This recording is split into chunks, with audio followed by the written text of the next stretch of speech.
Hey there, Kris Myers here to welcome back our faithful and penitent listeners to season... Hey James, what season are we on now? James? Allan? Never mind. I'm writing these intros now, and we're gonna do this my way. Welcome to season triple X of the Cinema Shame podcast, you sexy bitches.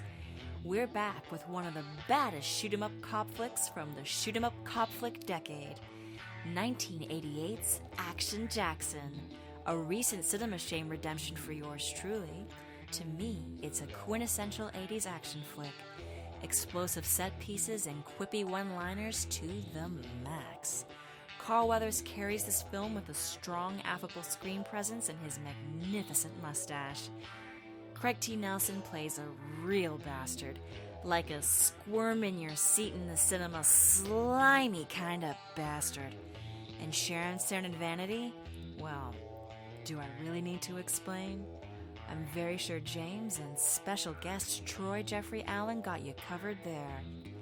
This episode has so much gasoline, we could have ourselves a little barbecue. How do you like your ribs?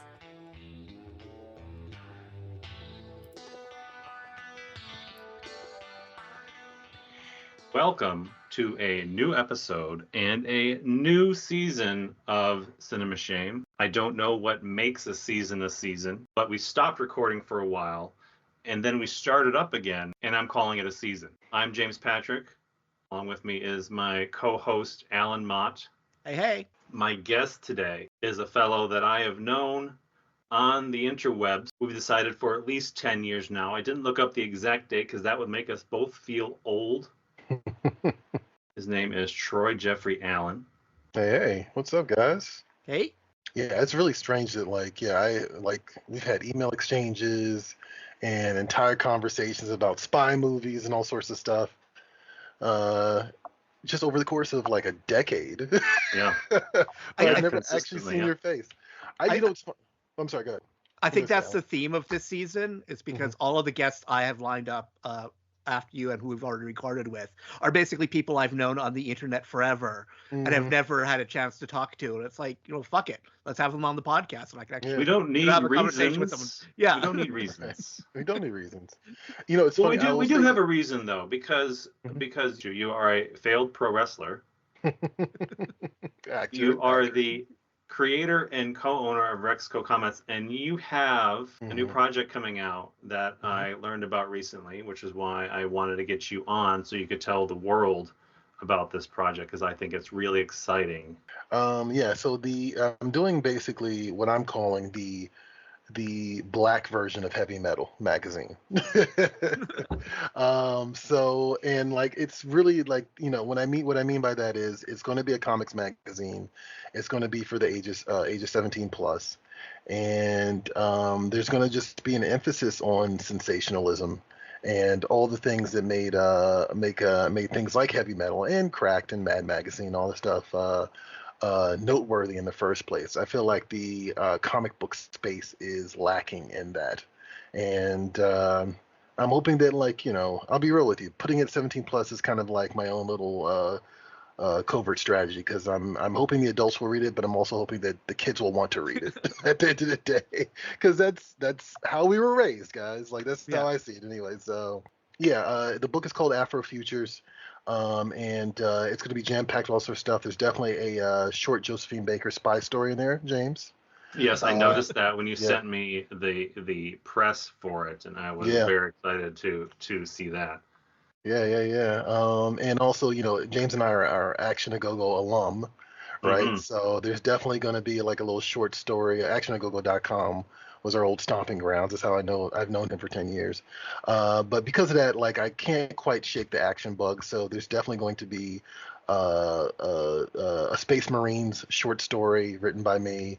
There's definitely going to be kind of like a noir cyberpunk story that's also going to be in there, written and drawn by another artist. We're going to be doing a tribute story to Jay Dilla, and then we're also going to be doing a feature comic that's going to be a superhero story, but not in the vein people, I think, typically would expect. Afro Futures is something that's coming to Kickstarter in June. And I'm hoping that people will be curious, because at the end of the day, like, it is the black heavy metal. Like, I probably should stop saying that, but that's what it is, right?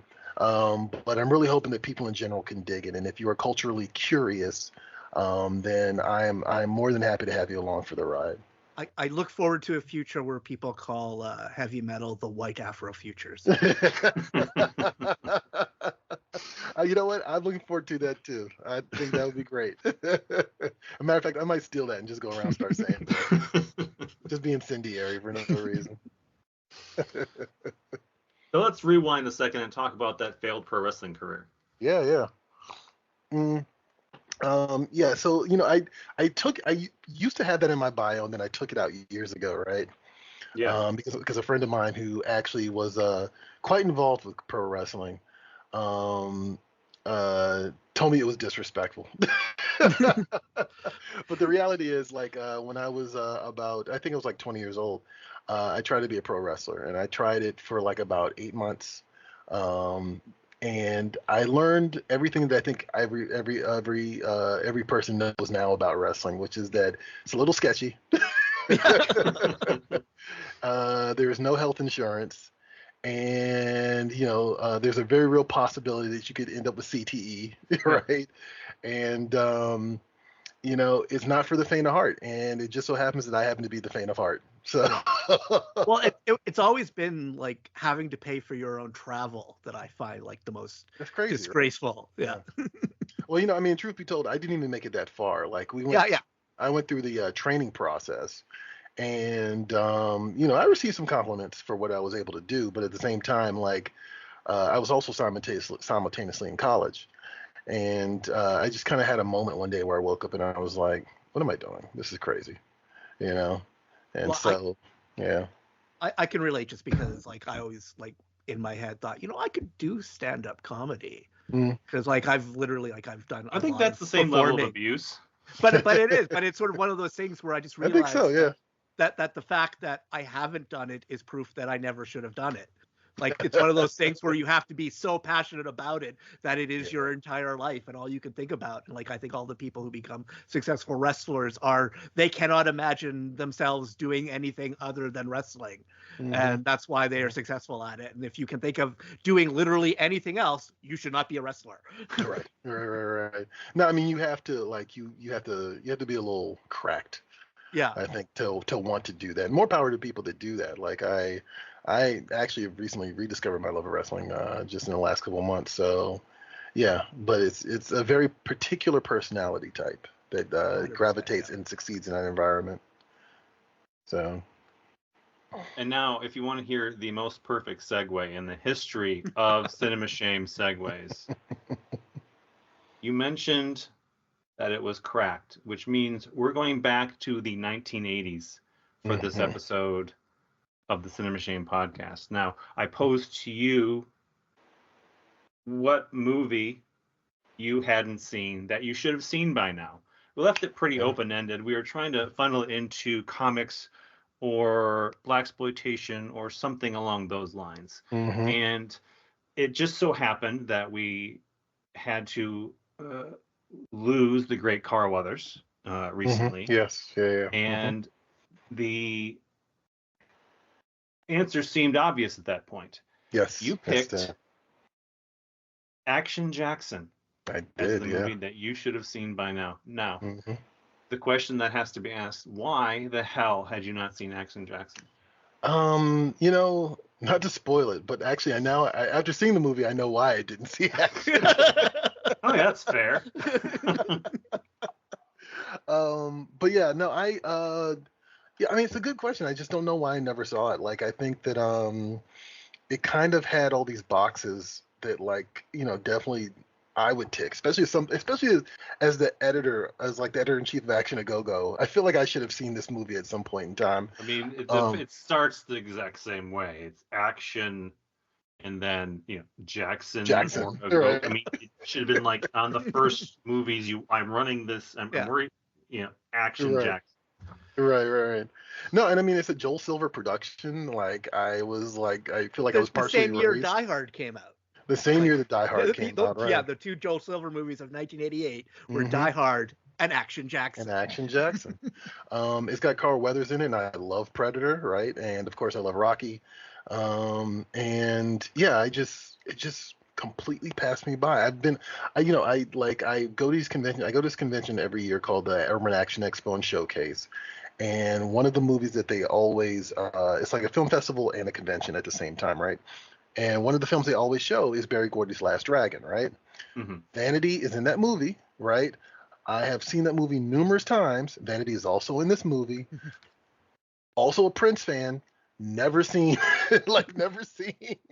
Action Jackson. So yeah, it's just. But have you seen Tanya's Island? No. What is that? Once upon a time, there was a man, a woman, and a beast. On Tanya's Island, adrift in a tropical paradise, where fantasy and reality blend, two lovers find heaven and hell. A love so rare, a summer affair. Tanya, a young actress, alone on an enchanted island. With her lover, Lobo, an artist, alone, he thinks. That's a movie she made when she was still going as Dee Dee Winters. She's basically she's naked throughout the whole thing, and it's about her. It's basically she has this dream where she's on a deserted island with her lover, and this ape becomes sexually obsessed with her. Oh no! What is this? I would have bet all of the money in my pocket that you would have brought that movie up tonight. There is no doubt in my mind that Alan would have brought that movie up tonight. I have to, because it's a Canuxploitation movie. Yeah. And I wrote the review for it for Canuxploitation.com. So therefore, I have written the definitive Tanya's Island review. I wish you guys could see my face right now. I Googled this. I definitely pulled it up as soon as you said she was nude in it. Yeah. and a lot. She actually spends more times without clothes than she does with clothes. Why do they call you Action anyway? Have to catch a cab. Now I got you. He's a cop who carries no weapon. This Jackson is so vicious, we don't even let him have a gun. Yeah! He's a maverick who answers to no one. Good night, till that boy's arm off. He had a spare. He's a man who's no talk. I bet I can make you change your mind. And all action. How do you like your ribs? The indefatigable Action Jackson. The one big fella. Some action. You haven't learned your lesson? Teach me.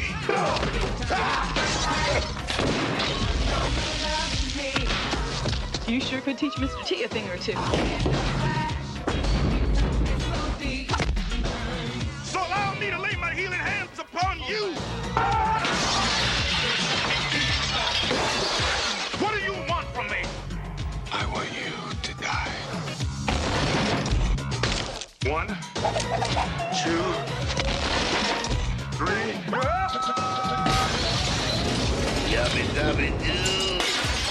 When it calls for action, he's the one to call. If I was to hit you again, you'd probably slam my little body right through that wall. I was thinking about it. Carl Weathers is Action Jackson, and action is on the way. That's exactly what I was gonna say. It is kind of like a cross section of Joel Silver in a lot of ways, like Joel Silver in the future and Joel Silver up until that point. And maybe we'll talk about that a little bit later. I feel like this is definitive Joel Silver. This is as Joel Silver as a movie can get. The only one I could think that comes close, and it's another what we call sort of a black urban action movie, and that's Ricochet with Denzel Washington. Yeah, which I definitely have seen. Yeah. By the way, I think Ricochet is probably the more nuts of the two, but I think it also takes itself slightly more seriously than Action Jackson does. I think Action Jackson is a bit more self-aware. You killed Ferris, didn't you? You killed my life. So now we're even, is that it? We're not even close. But let's not talk about killing, Nick. Let's talk about arm wrestling. It was a real big deal in the lockup. You put your arm up against mine. Press my hands hard as you can. And if you beat me, maybe I'll let you go. Get out of here. What have you got to lose? John Lithgow giving Denzel Washington the clap. Yeah. Well, I was actually talking about that on Twitter not too long ago, because not only does he frame him by filming him having sex with a prostitute, he goes out of his way to pick a prostitute who has VD. Yes, exactly. It's his greatest revenge, right? Yeah. There are definitely actors that are in other Joel Silver movies, probably better known Joel Silver movies, that are also in this movie. And it's like every other scene, there's another actor who's oh, that guy was in Die Hard. Hey, there's the son from Lethal Weapon. You know what I mean? Yeah. It's a steady stream of things, up until probably the first through the first 40 minutes. Well, it's a phenomenal cast. The woman that dies in the first scene is Lethal Weapon. Yeah.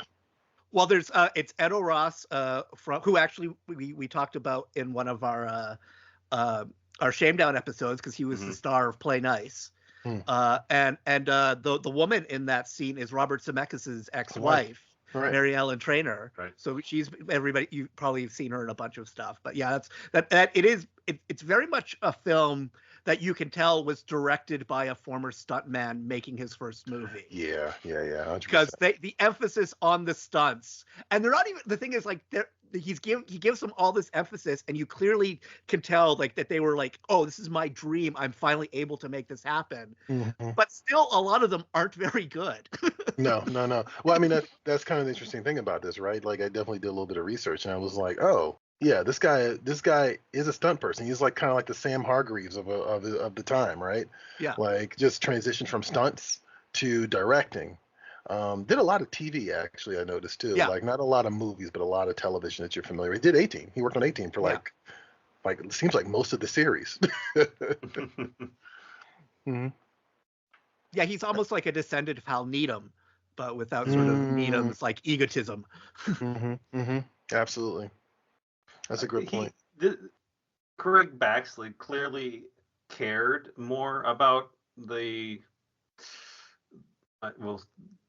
production. Hal Needham didn't give a shit. Hal Needham only cared about the party. Right. The production was what you had to get through to get back to the hotel to drink beer and have sex with pretty girls. That's what Hal Needham cared about. Well, it's interesting too in that he was somehow able to make Hooper and then never come close to duplicating the quality of film there.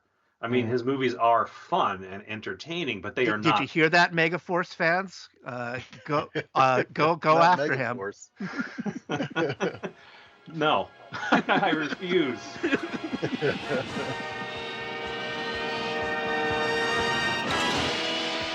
the boss. Y'all want to meet that man? Love to. First of all, you said the emphasis on the stunts, and I really thought it was bizarre that the movie has this really elongated action sequence at the beginning that doesn't involve Action Jackson at all. Yeah. And then there's a whole nother scene after that, pretty much sets up the mythology of Action Jackson. But it's a good, I don't know, maybe I imagined this, but I feel like it was a good 15, 20 minutes before we actually see the hero, which breaks a lot of action movie tropes automatically. I feel it's more comic book based, the concept and the myth making that takes place in the beginning of this movie feels more superhero than Joel Silver action movie. Before we see Action Jackson, we have the two cops, including Biff from Back to the Future, talking about some researchers at NASA created him, and he was the spawn of Bigfoot. And we learned that he was a high school track star and Harvard law grad. Like, and that was the moment specifically facts. where I wondered, like, was that a Carl Weathers note? Like, we don't want him to just be badass tough guy. He's got to be really smart too. You could have handled Sean Delaplane more delicately. Yeah? How? Send him an engraved invitation. Look, kid, you come on down here. Join us at City Jail. Dress casual, RSVP. You know he tore that boy's arm off. So, he had a spare. Yeah. No, there's definitely aspects of this that feels like, oh man, there's a lot of notes coming probably from a bunch of different directions. Because the movie does feel disjointed. Like there's a whole subplot about heroin in the film. And the movie only kind of takes it seriously. Well, and that's actually like if there's one thing that sort of disturbs me about this movie, and it's something you will not know unless you know Vanity's actual life story, is that a whole bunch of the movie is dragging her for being a heroin addict, playing for a character who's being played by a woman who was a heroin addict. Yeah, right. And they kind of like, not to give the ending away. I don't know if we would do. We're 100% pro spoiler on this podcast. But she kind of like is an addict and then just gets better at the end. Yeah, like, I'm going cold turkey. It's gonna be fine. Right. It's like, no, you are going to go through hell in the sequel. I think that's sort of like the 80s attitude towards drugs. How many action movies revolve around cocaine in this time period? And there was just this general acceptance that it was part of the culture. It wasn't until, mid 90s that we started to get some of the dark side in mainstream cinema. Of course, there's always the addict movies and the downside, but they weren't part of the mainstream. We weren't seeing Leaving Las Vegas in 1988. Yeah. Well, and the drug addict was usually a comic character. Yes. Like for all the just say no aspect of drugs, like for most part in movies like this, and even here, like she's like her addiction is mostly played for laughs. Well, you always said you wouldn't team up with a junkie. How about an ex-junkie, huh? Wait a minute, you kidding? Cold turkey. You can have me on Thanksgiving. How's that? Can I have you any sooner? No, exactly. It isn't. And like, yeah, I find him, except for there's the inclusion of Agent Johnson from Die Hard. He's in the movie early on, and he's kind of Robert like Davi, Robert Davi. And he's the tragic figure, right? That kind of sets Action Jackson in motion to go forward and like find Craig T. Nelson, which is also, that's another crazy thing about this movie is I have never seen Craig T. Nelson play a bad guy before. Like I know him as the dad from Poltergeist and Coach. Well, and that's because actually I think two of his best performances, I actually like him in this a lot. He's got a pretty sizable villain list. The Devil's Advocate, he's really chilling in. Yeah. Is he? Oh wait, he is in the Devil's All Advocate. the right moves. All the right moves. He's all the right moves. Yeah, you're right. You're absolutely right about that. That's right. Come on, we got to talk about the skulls then. You're absolutely right about that. Actually, yeah, I forgot he is in the Devil's Advocate. He's kind of like the patsy for Al Pacino in a lot of ways. Yeah. But when you think of like, him, you think of Coach. Do you guys think that just because you won 8 in a row that you can dog it next Saturday? I don't care if Western Colorado hasn't won a game all season. I don't care. Do you know what happens when you start dogging it? You lose. Lose? I got kind of a rhythm thing going here. You lose. Do you know what I'm sorry about? I am sorry that we don't have any Tom Skittles on our team. We have a Todd Skidman. Tom Skittle. So that's also pretty hilarious. Also, gotta say, I don't think Sharon Stone has ever looked better. Yeah, no, I agree. This is top tier Sharon Stone, but it's funny because no spoilers for a future episode, but I recently watched an early Sharon Stone performance, and she was absolutely terrible. And then I watched this where I think she's serviceable, but not great. But she looks amazing. But then I also decided, like, well, I'm going to watch Basic Instinct again. And I think that's actually the first performance she ever gave where she was genuinely good. Why have you waived your right to an attorney, Mr. Mill? Why did you think I wouldn't want one? I told him you wouldn't want to hide. I have nothing to hide. And it's sort of funny that because she was so hot that Hollywood kept giving her chance after chance kept after giving her chance chances. until Yeah. she finally got one right. Right. Now, I'll be honest with you. I've never been a huge Sharon Stone fan. I think Casino is kind of where I capped, where I the cap for her. No, and that's completely fair. That's completely fair. But like it is like in this, like she and Vanity were not picked for their acting ability. They were picked for how they looked on screen. And talking about Vanity, returning to her, like she's one because I'm also a huge Prince fan. And so I have my own personal hierarchy of like all of the hot girls he had sex with, like and recorded albums with. And she's always been last on my list. Like I actually put Carmen Electra above Vanity. To me, she's indisputably gorgeous, like objectively so. But at the same time, there's something about her on-screen presence that has never done anything for me. And that carries on into this, where actually through most of the movie, I actually find her annoying. Right. Like, can totally see why he ends up with her. It's like, well, he has to because the other hot girl is dead. Dead, right? Exactly. No, I definitely kind of noticed that there's a little bit of an unsavory sheen to the casting of women in this movie for sure. Yeah. I was just looking today at Anne Hathaway was talking about she had to do a makeout screen test with like 10 actors. Yeah. To see if they had chemistry. And I kind of, not saying Joel Silver did this, of course, right? But like Joel Silver absolutely did this. I will say that. I feel you on that. 100%. But I will. There is a female performance in this that I will pick as my favorite performance in the movie, and it's so random and out of nowhere. And that's Armelia McQueen as Dee, who basically they get to a point where there's just sort of this plot issue where Action Jackson doesn't know what's going on, and they only have 30 minutes of movie left. And so instead of having him actually do detective work to find out what's going on, he this trainer who I needed subtitles for because I couldn't understand a word he was saying. So he tells him to go to Dee, who runs a salon, and Dee knows everything that's going on and tells him. And the only reason why it's not annoying is because Armelia Queen in her one scene is so perfect. Where have you been? I've been out looking for Papa Doc. I could have saved your time. The man is dead. His boss didn't enjoy it to his pool house. Yeah, I know. In fact, they almost had a little company. Jackson, you need to do something of information. Okay. Tell you what to do. Go down to the Deluxe Barber Shop on the corner of Custom San Antoine. Ask for D.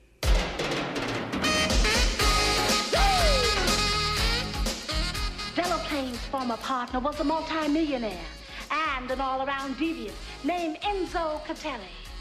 Catelli lived in Rome, and as a defense against kidnapping attempts, he formed an elite group of bodyguards, which he called the Invisible Men, due to their almost demonic ability to remain completely undetected.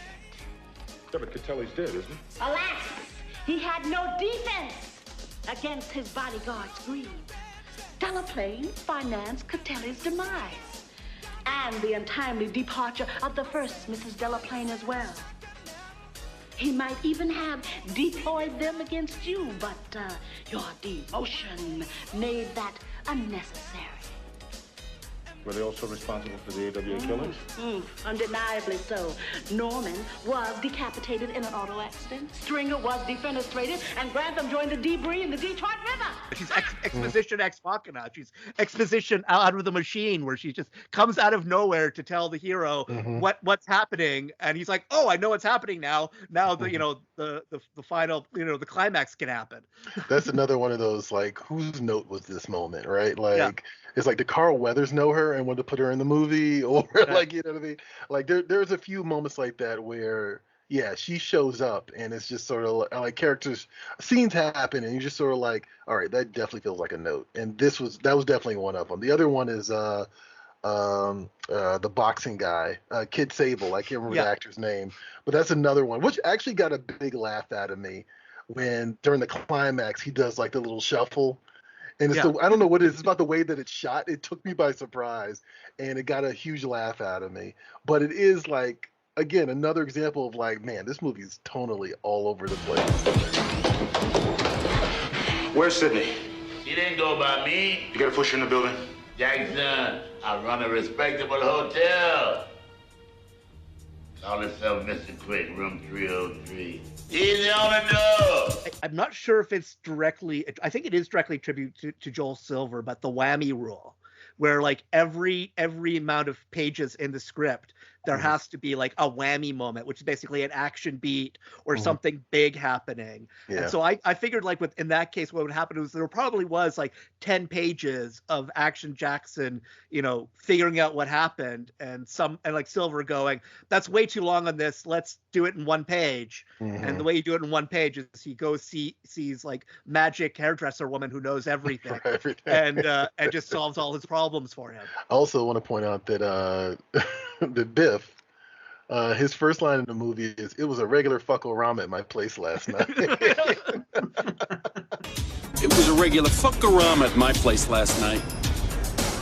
Can this shit go on, Blau? There ain't been any pussy at your pad since your mother helped you move in. They ought to call your place the House of Wax. Like, this is like, and again, we haven't met Action Jackson yet. This is like, we're getting to this whole thing with these two cops. And it's like, I don't know, it's almost like the inverse of the Royale with cheese scene in in Pulp Fiction, where it's just sort of like, all right, they're having like this conversation that's going like 18 different directions. It's not really compelling, but it is random as hell. Well, and they seem mostly in there just so they can have the runner of the scared kid who keeps running into him. And like they're the ones who hype Jackson up enough to the kid that he faints every time he sees Action Jackson, and he runs into him literally everywhere he goes. Right. What's your name? Albert Smith. Albert, your mother and father weren't by any chance brother and sister, were they? Hey, man, what's gonna happen to me? Oh, nothing. Nothing much. You might have to endure a little session with Action Jackson. Who's Action, Albert? Action Jackson. Yeah, some say he didn't even have a mother. That some researchers at NASA created him to be the first man to walk on the moon without a spacesuit. Others say his mother was molested by Bigfoot, and Jackson is their mutant offspring. They bring in Jackson when they want to re-educate some young ne'er-do-well, such as yourself, Albert. Yeah, I remember one kid got re-educated so bad, his testicles climbed back up into his belly, wouldn't come out. They called it a medical miracle. Yeah. Another kid, handcuffed to a chair, gnawed his own hand off like a trapped skunk or Wolverine or something. Jackson is so vicious, we don't even let him have a gun. Is he here? Yeah, sometimes he gets so riled up, you gotta use one of those Wild Kingdom tranquilizer darts. That's just to keep him in his chair. I also think it's really interesting, like, because I didn't even put together that this movie came out the same year as Die Hard until you said that. Yeah. But I feel like up until this point, and I could be wrong about this, but up until this point, I feel like the Joel Silver formula hadn't fully set in yet. Oh no. And so he had been fortunate and smart enough to work with directors like John McTiernan, right? That kind of truly framed the Joel Silver like approach, you know? Yeah. But you can kind of feel like, you can kind of watch this movie, you get this feeling like, okay, this is kind of what happens when Joel Silver's just working with, not a director, not of John McTiernan's caliber, I'll say. Well, to me, the whole film, like if I were to sum up Action Jackson, is that it is the prototypical straight to VHS action movie that was basically sold on a couple of names. The only difference is it actually made it to theaters, and it because it had like sort of the Joel Silver sort of shine on it. It was taken just a bit more seriously. Whereas I think that's why like part of me is sort of like the Action Jackson. It feels like so comfortable because it feels like all of those movies that you watch because it's playing late on cable and it's like, oh, there's Bridget Nielsen, like I'll watch something with her in it, like I'll watch Body Count, and just sort of like that sort of style of movie, like the fact that Robert Davi is in this and he was in all of those movies. That was how he made his money, was appearing in like direct-to-video action movies. But the fact that there is no Action Jackson 2, like I think says a lot, because you figure that even they would even just do like a direct to video sequel version of it, right? Yeah. So that's okay. So something that when looking this up, right? Something I thought that was very interesting is that there clearly was some sort of schism between Silver and Weathers. Yeah. And this movie actually did well. Surprisingly, it actually did well. So Silver actually had 2 hits in 1 year, right? Which you think would be like a recipe for like, okay, well, we're going to make another Die Hard and we're going to make another Action Jackson. But I can't find anything outside of a few passing comment by Carl Weathers that there was a schism between him and Joel Silver, and the sequel never happened. And I do find that kind of interesting, and I won't flat out just say that it's racism because there's nothing else to back that up. Yeah. But at the same time, this is Hollywood in 1980. Yeah. You know. Well, even so, like in the finished movie, there are moments that make me go, like the runner with the kid, like the fact that it's a young black kid who it's almost like sort of like a almost like a Step and Fetch It sort of like bug-eyed, like frightened black man sort of thing that really doesn't play well today.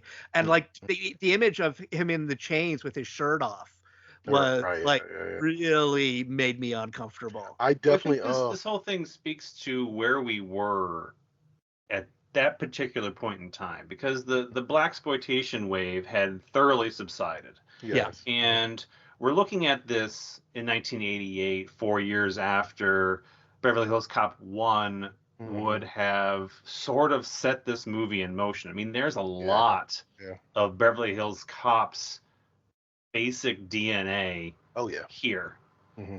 Used clumsily. Yeah. And we're talking about how race was used, and what Beverly Hills Cop did well was not make race part of the story. I mean, naturally, because it was written for Sylvester Stallone. Right, but even when you switch to Eddie Murphy, but then they were like, yeah, we don't need to do any more to the script. It's obvious, like you don't need to speak the race into existence because the dynamic and the culture clash does it for you. Yeah. We didn't allow that to happen with Action Jackson, and saying it was a hit. I mean, yes, it made money, maybe. Well, it made its money back, I should say. Right. Yeah, it was probably a wash for Silver at this point. But Silver was providing the template for it, but handed it over to a largely incompetent director. Actually, I won't say incompetent because he does some things well. But he's not qualified to direct an A-list action picture at this point. And he has a terrible script. Yeah. So going back to the script is where I want to say that's where this movie falls apart entirely. Oh yeah, 100%. Yeah. There are ideas that I like throughout the movie, and you can see that it's having fun. But the guy that wrote it, Robert Renault, who came up with a story apparently for Demolition Man, which I didn't realize. So he's got a credit on that. But That's otherwise, Joel Silver production. Right. But that movie had Daniel Waters come in afterwards and make that good. He came with the ideas. And this guy is the only writer credited on Action Jackson. Yeah, it's kind of a waste of a good idea. Like, even if the plot elements aren't there, I do like the idea of Action Jackson put away this guy's kid, and so now this guy has a vendetta against him. I actually love Action Jackson's response to Bill Duke when Craig T. Nelson's character is brought up in conversation. Like, I remember watching it, I was like, okay, that's a good character moment, because now it tells you everything you need to know about this guy, which is interesting because we had this whole 10-minute exposition and this whole 10-minute introduction by these two cops of him, but that 1 minute encapsulated it perfectly. It is sort of like showing the difference between what we're told about Action Jackson and what we actually see in the movie. Right. Because we get more, I feel, of sort of the Harvard lawyer than we do the mad dog, cop. Because the joke there is like Duke is like, you tore the guy's arm off, and he goes, he had a spare. Yeah. Right. No, you do, and like that's absolutely true. Like, you don't really see the mad dog cop, right? This is probably Carl Weathers' note to make him like, a lawyer and do all these other things with him. Like, there's a bit of a make him more James Bond. Make him more James Bond, but also I think there's a little bit of a Cosby Hollywoodification of the character that happens in the first couple of minutes of this movie. That's sort of like, well, make him palatable, like, make him like, respectable, but also fuck you up. Well, and I think like if they had planned this for a white actor, they would have had no problem going like full on like scary, this would have been like Cobra. Cobretti would be sort of like the equivalent of this, where like they're basically like the funniest thing that he does is cut up pizza with scissors, and that's as whimsical and wacky as he gets. That's the most defining character trait I have ever seen. That really moment is just all you need to know about Cobra. You don't need to understand it, but that's just who he is. Yeah, Carl Weathers deserved a better vehicle. And to your point, like, I mean, it's undeniable that he clearly is a charismatic actor. And maybe that's actually why the Mad Dog thing doesn't even really play in this movie because of it, because he's almost got too much charisma to be that ruthless maniac that Cobra could be, He's Apollo Creed. He's Apollo Creed, and Apollo Creed wasn't a Mad Dog. No.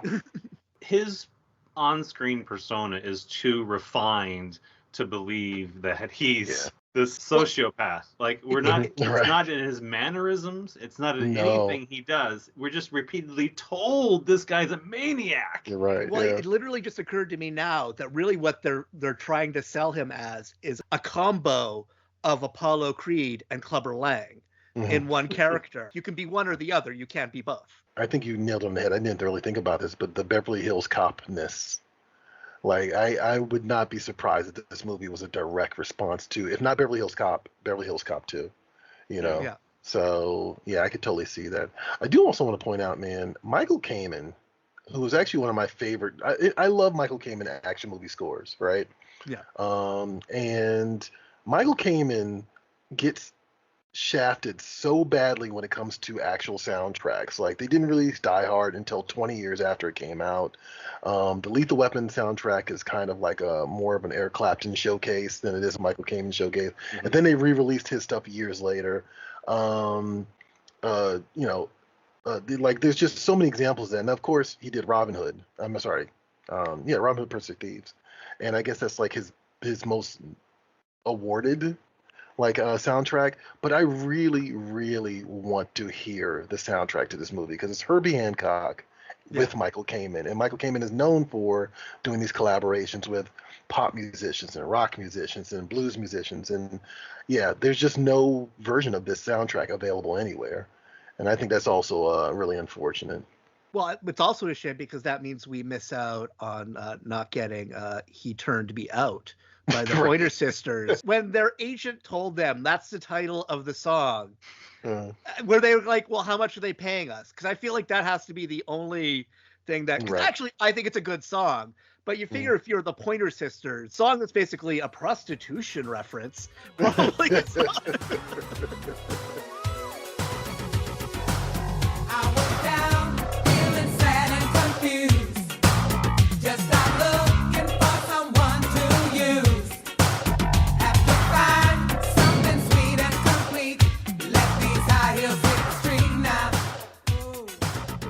Well, I will say this. So that song, there is an Action Jackson soundtrack. Oh, okay. But it has like I think there's Vanity songs on it. Yeah. Yeah, it's got Vanity and and I think maybe 2 Pointer Sister songs on it. So, yeah. But yeah, it's I was real. I don't know. I don't know. Part of me expected a little bit more from this one. That's fair. Speaking of the soundtrack, it is funny that like for a 95-minute movie where they obviously are cutting important plot stuff just to get to the next thing, we still get 2 full Vanity numbers. Oh yeah, absolutely. Absolutely. Oh man, like also the other big laugh was the first time we see Vanity, she does the performance in front of Craig T. Nelson. Yeah. And she goes, normally I get a standing ovation. He's like, you are, but he's sitting down, and he goes, you are. And I'm like, God, what? I was like, oh God, I could just imagine like Joel Silver probably saying that to somebody in real life. Oh yeah. I imagine him jumping, like they have a script and they're doing it by the script, and he just jumps in the middle of the scene. He's like, "Oh, I got a good one." Right. Right. Also, Joel Silver actually just did that Roadhouse remake, so he's still making action movies, by the way. But yeah, it is a fascinating, like, almost you're seeing the Joel Silver factory with this movie almost, which I don't think you get to see with other movies as explicitly. You have someone who has become well known for doing this thing, and then it's like, well, let's try and exploit that and make them a leading person and see what happens. In my head, this is similar to like Fair Game, and that was like, hey, like Cindy Crawford is the hottest, supermodel of the 90s. Right. Let's put her in an action movie and see what happens. Well, let's remake Cobra and see what happens. Right. We have to talk about him driving the car into the mansion. I mean, that's one of the most purely nuts moments in action cinema, and it's played so matter-of-factly. It is, that you don't even have time to go like, but he drives it up the stairs. Right. Like that can't be done, can it? Right. There's a car sequence about like halfway through the movie that it's so disjointed, and is it the cab sequence or it's the cab sequence? Yeah, I have to catch a cab. Yeah, and so he jumps on top of the cab, and you see his obvious body double on the top of the cab that's going around. But no, the truly nuts one of that is face me like a man against a guy in a car. In a car, right? And then he jumped over the car as it's speeding towards him. Right. If you're gonna do that, then you find a guy who looks enough like Carol Weathers who can actually jump over a car, and they don't have that guy did not exist. Apparently, so they fake it, and they fake it badly. They do. No, they do. You know what actually that reminded me of? There's a scene in Rumble in the Bronx that's very similar to this. Yeah. Where a car is coming towards Jackie Chan, but of course it's Jackie Chan, so he runs towards the car, over the hood, over the roof, and down the trunk. You know what I mean? Yeah. And it was sort of like, okay, you guys wanted to do that, but you couldn't pull it off, right? Because you're not Jackie Chan, right? Also, stabbing someone with a heroin needle in a fight is wild. Yeah. Sonny Landham, stabbing Sonny Landham. And then he shrugs it off. Yeah. Because he's just been so high for so long. And I feel like we would be doing everyone disservice if we didn't talk about the attempted castration scene. Oh yes, right. Actually, you mentioned the ickiness of chains and all. Yeah. This has an element of that too. Yeah. Oddly, it reminded me of the Calvin Candy watching the Mandingo fight in Django. Yeah. Django, of course, hadn't even come out yet, but it was just sort of like, I don't know how I feel about this. Well, there's also it's not really played as sort of like a black thing. We're gonna get rid of your frick and frack, frick and frack, right? Like they're making up slang just so they can have the scene with him going like. But that I think actually the payoff is even worse, because Vanity comes in and it's like, oh, my brother is disabled, only they're not really doing disabled. Yeah, that was so weird. Then he does this whole preacher thing. Simple Jack sort of thing to get out of it. If clearly this is a case of mistaken identity, right? Yeah. That's all it took the whole time. Yeah. I kind of felt it was going to be campy because I had seen the trailers before.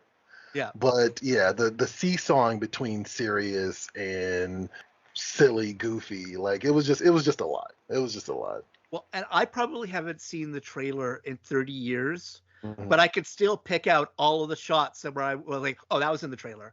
Oh, that was in the trailer. Like, there are so many trailer moments in this thing. Like there's one where he gives finger gun to the camera. It's like, oh, that was 100% in the trailer, like that. I mean, I think we might have cracked the case. Maybe that's all this movie was, is just a bunch of trailer moments and some loose, random script that got pulled off a shelf. And it was like, give it to Carl Weathers and see what we can do with it. Be careful what you ask for, Carl. In order for this to get the same sort of level of respect from executives, it had to be a monster success. It couldn't be a minor hit. Right. Well, there's some problem here. You have too, because it was released by Lorimar, who only a year later went out of business, right? Yeah. Yeah. So it ceases to exist in I feel like it was 88 when it was like 88, 89. And when it releases this movie, it's pretty much gone. Done? I mean, there's the hostile takeover, Warner's hostile takeover was in June of 88. So, I mean, maybe it had done, say it had done well enough to warrant a sequel. I'm not sure.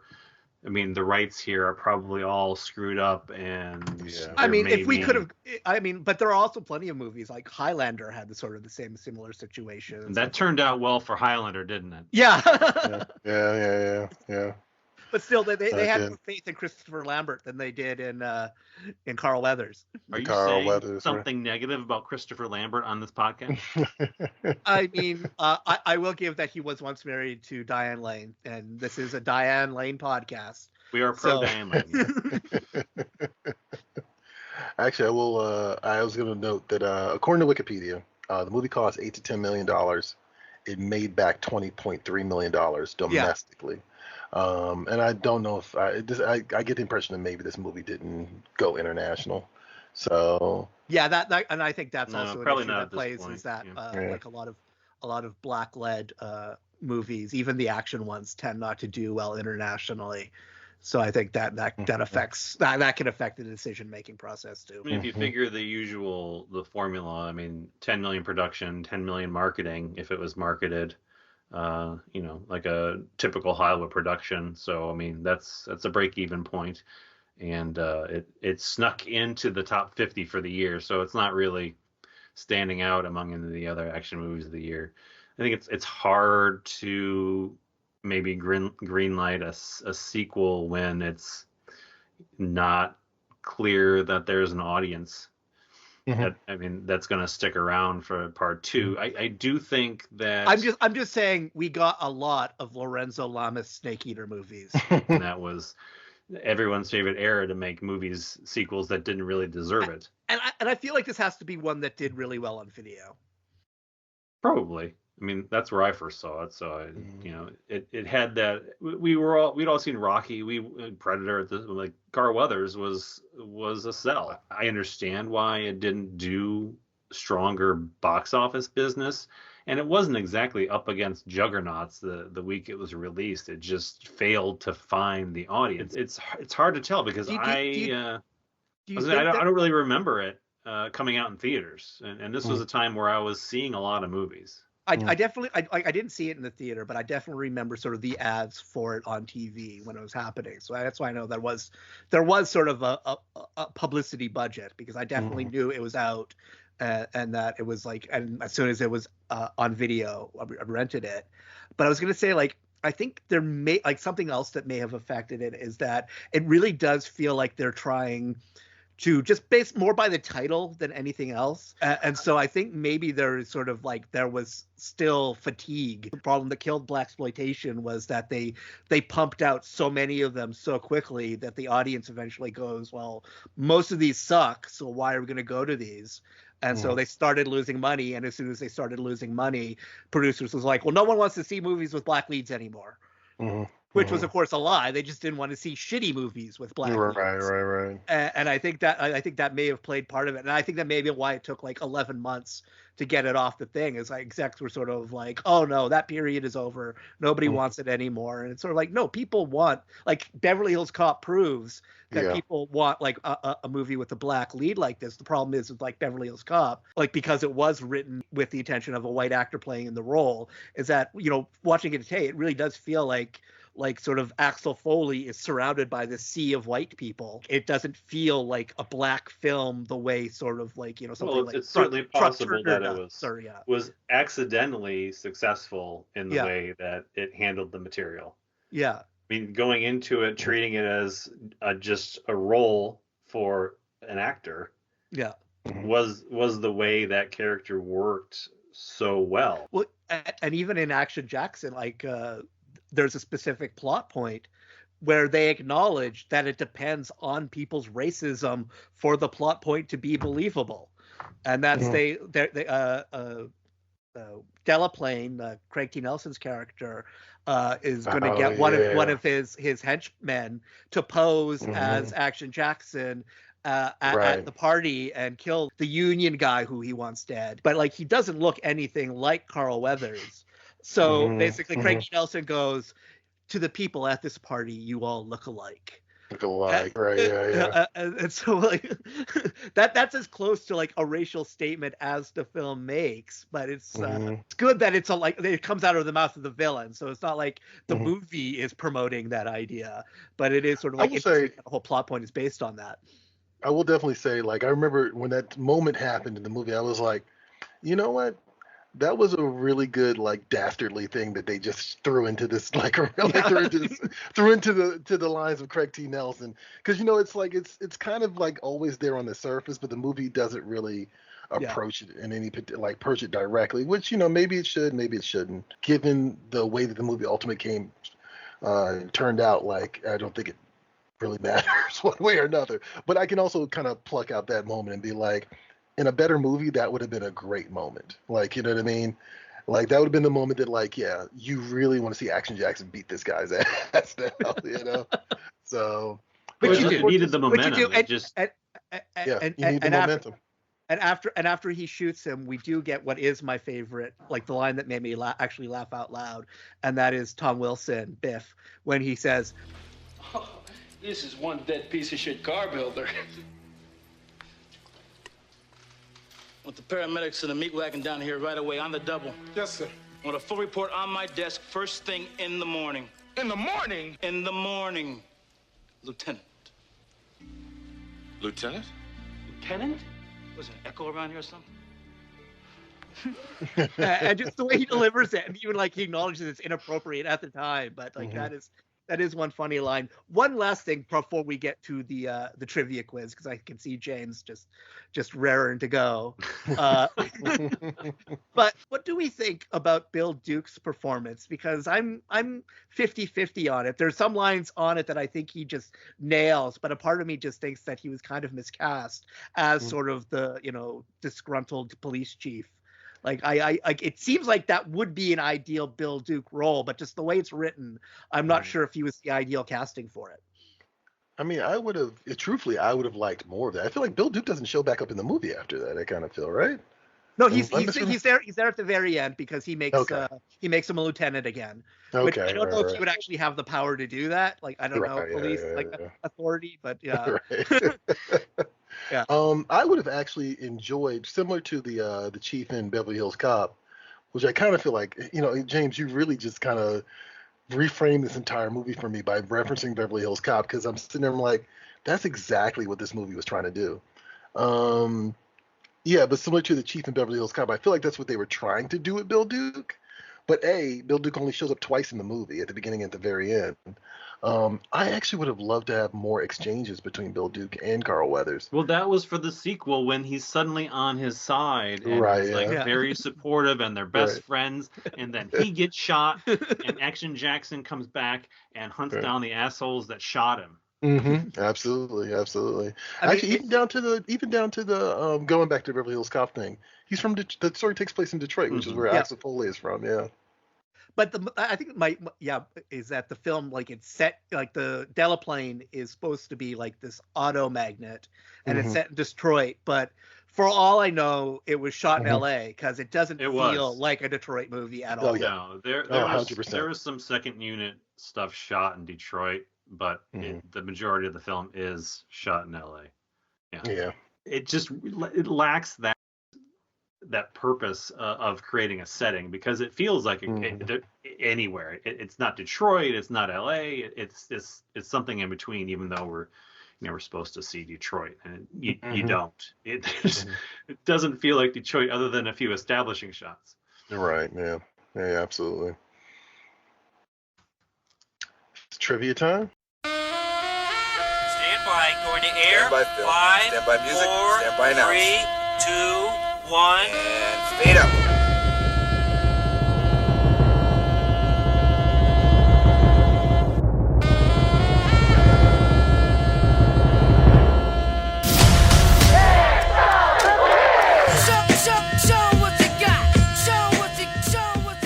We'll start with a lollipop here for everybody involved. So, I didn't think we'd get to mentioning Sidney Lumet in the bulk of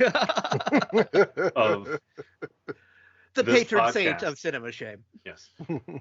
So, question number 1. Sidney Lumet released a movie in 1988. What was that movie? Was that Critical Care? It was not. No. Critical Care. Critical Care is 1997. Come on, people. I had to verify for myself. I'm like, that is way too late. It was Running on Empty. Yes, it was. Okay. I don't think I've seen that one either, actually. Yeah, that could be. That's one of my Cinema Shames. So there are a couple of Sidney Lumet Cinema Shames. Bananas, man. Come on. Well, when we get to our 1988 episode, I will have something to watch. Thank you very much. There you go. Fine. You better mark that down. All right. So there were a couple of reviews I won't say they were truly established publications, but I did find some reviews that suggested that Action Jackson deserved its sequel. So let's talk about 1988 sequels. I'm gonna name the sequel, and you have to tell me whether it had a higher or lower opening weekend than Action Jackson. Oh, okay. Interesting. All right.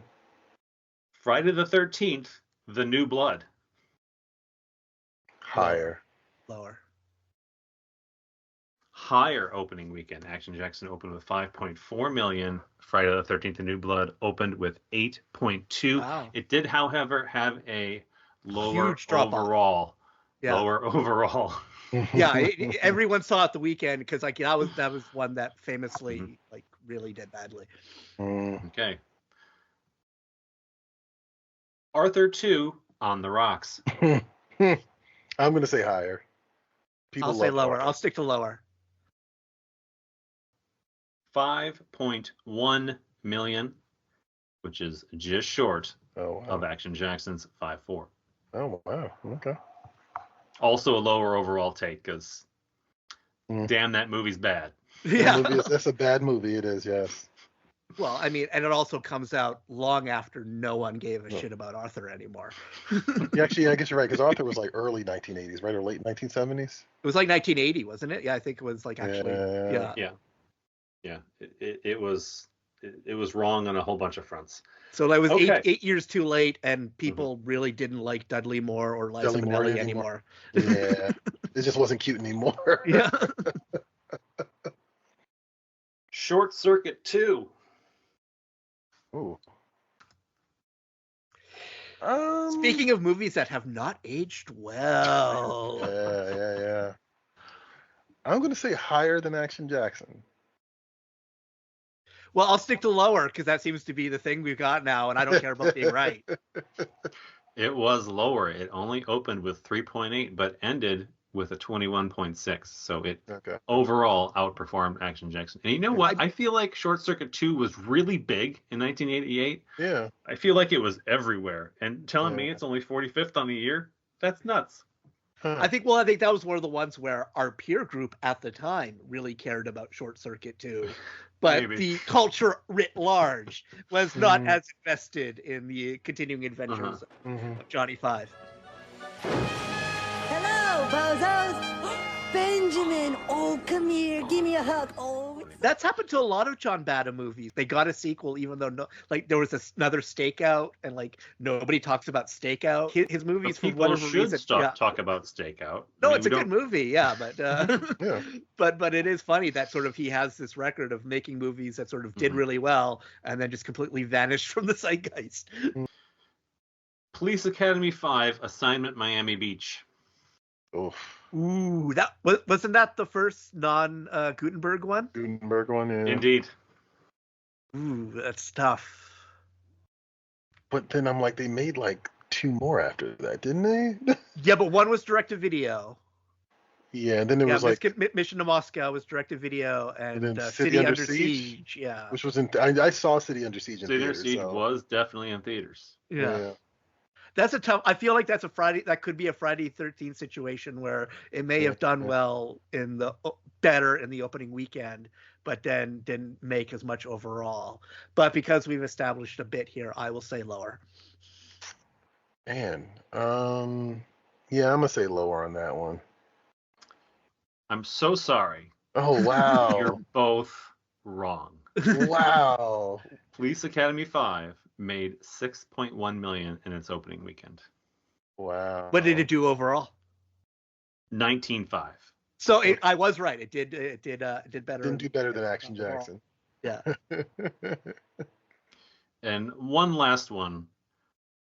Cocoon: The Return. Oh, The Return. No, I'm gonna say Action Jackson did better than that. Did Gutenberg come back for Cocoon 2? Yeah, because whenever I think of Cocoon 2, all I think of is Courtney Cox shock face, and I know I've seen it. I will say lower.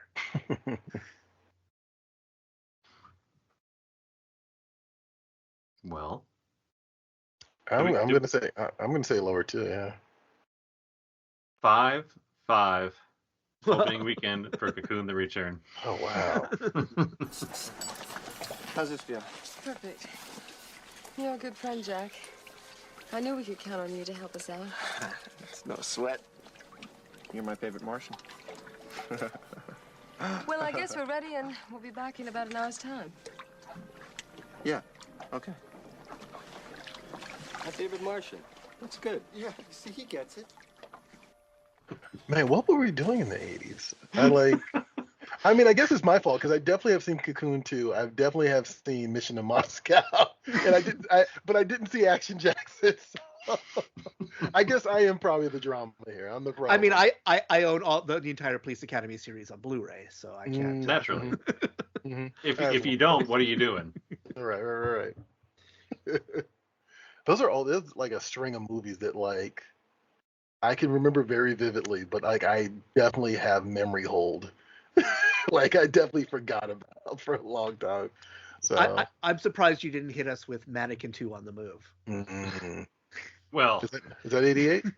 That's 89. Oh, okay. I didn't realize these were all 88. I'm sorry, that's my bad. These are all 88 sequels. I did not hit you with the following, and I probably should have: Poltergeist 3, Hellraiser 2, Caddyshack 2, Iron Eagle 2, Return of the Living Dead 2. We have a lot of sequels on this list.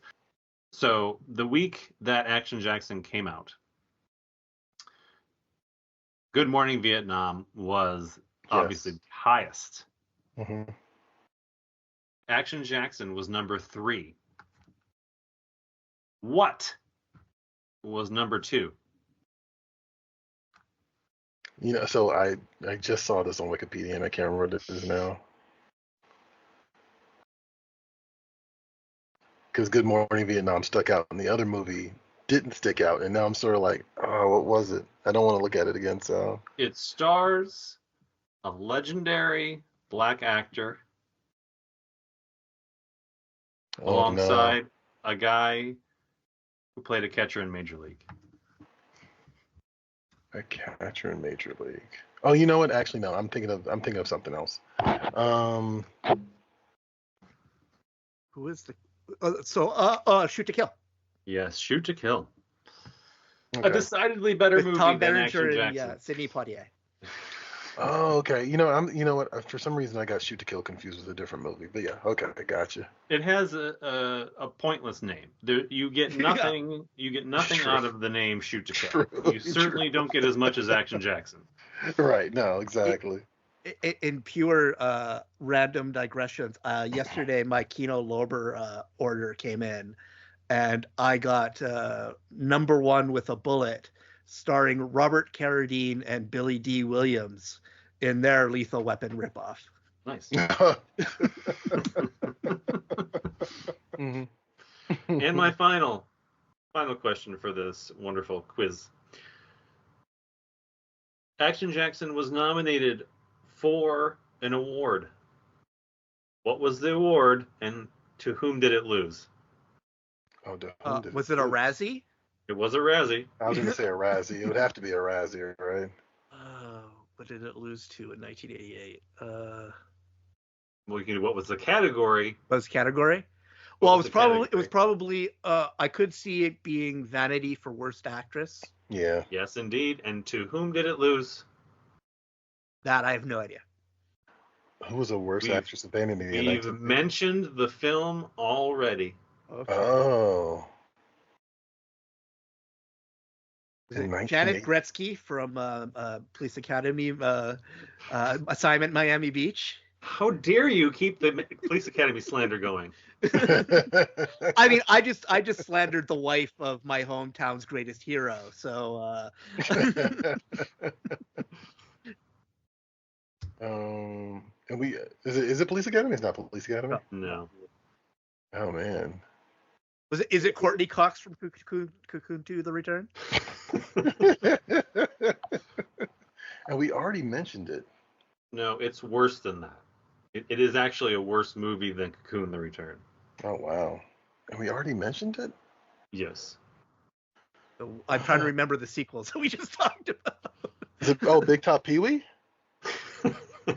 Not Who Valerie decided that Golino. wasn't a sequel?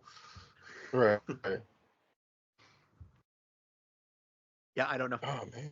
No, yeah, I don't Give know. us another hint. I am disappointed. She actually was won on the strength of 2 performances. It was a dual award. Oh, Liza Minnelli for Arthur 2 on the Rocks and for Stepping Out. You're very close. Oh, Rent-A-Cop. Rent-A-Cop, yes. Oh, Rent-A-Cop. Hi, Pete. Hey, Della, what's happening? Well, I don't know yet. That depends on if my date wants his mommy, Little Bo Peep, or Helga the Bitch Goddess. Does this say 339 or 334? I can't read Beth's writing. Looks like a 4 to me. Yeah, that's what I thought. Helga the Bitch Goddess? Yeah, you bet. I'll tell you what happens. Ooh, I look forward to it. Let's just say I've got 80 movies like just loaded up in my ass, and I can pull them out whenever I want. Right. Bonus question. Technically, Germany got Action Jackson 2. Oh, what? Oh, was it? Was the it 1990 movie was called what? Was it Passenger 57? It stars Carl Weathers. Was that Hurricane Jones? Dangerous Passion was a 1990 made-for-television movie starring Carl Weathers, Billy D. Williams. Yeah, and Germany likes to do that. ABC Network in March 25th, 1990. I had a moment where I was like, maybe they would have repackaged Passenger 57 as Action Jackson in Germany for some reason. That would make more sense Right. than this. Right. In this movie, Carl Weathers plays a guy named Kyle Western, and he's a security expert working for a gangster played by Billy D. Williams. Interesting. It doesn't make any sense. I think that's too much suave in one movie. Yeah. You would hope so. Billy D. and Carl It is Weathers in overload. one movie. I will say one thing I wanted to add is like the thing that actually made me the saddest about Carl Weathers passing was that I had only just recently learned from watching The Mandalorian what a good director he was. Yeah, I know, right? And so I feel sad that he never got a chance to work on a feature film because I think like based on like his work on that, like he really knew his stuff as a director. Yeah. Mm-hmm. No, I like he did a lot of television actually. I think he did a lot of television directing, which was actually pretty interesting, and some of which was quite a few of them were actually like action shows. Yeah. So yeah. I mean, I would say he was a better action director than Craig R. Baxley. Yes, actually, ironically, yes, absolutely. Well, I Come in Peace is actually a pretty well-made action movie. And I know a lot of people love Stone Cold, which I haven't seen. I have it on Blu-ray, but I haven't watched it yet. I know a lot of people go to bat for that one. So It's, I think there is a level of irony in that enthusiasm, just based on Bosworth. Yeah. The I Come in Peace is I'm sorry, what I don't recognize that title, James. Oh. What's the actual title of that movie? Do you need something else from me? I believe that movie is called Dark Star. It's Dark Angel. Oh, Dark Angel. But You're right. Yeah. I much prefer the Come in Peace title just because it's far more interesting. Dark Angel is another one of those titles that could just be anything. whatever. Yeah. But yeah, that movie is a stronger action movie. I think that's actually got some legitimate action set pieces, and I love the leads together in that, the Lundgren and Ben combo. Ben, yeah. I mean, on paper, looking back on this, it's what cocaine fueled evening brought these two guys together, but it really works on screen, and I think that movie could deserve a little more affection and a little less for Stone Cold, but I'm not going to say I don't enjoy Stone Cold. And it gave us Dream On, so that was a lot of boobs we would not have seen if it wasn't for God bless HBO in the 80s, am I right?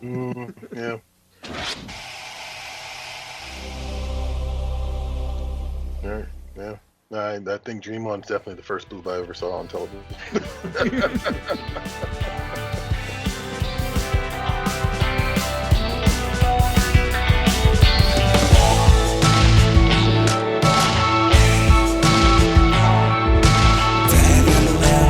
In a pinch, but I'll take Wells to ring my bells. Olive Stone's got the bone to play with Jones about to moan. Walk off and Cohen will follow and Lamp feet Joe and Luke or Gilliam, a silly one, and gas to rampant girls fans and gave your Quentin about the vine and Tarantino, evil Cino, and big please, a two curtains. With that shot, Ridley Scott, blue tie, but not on Sparkle's yacht.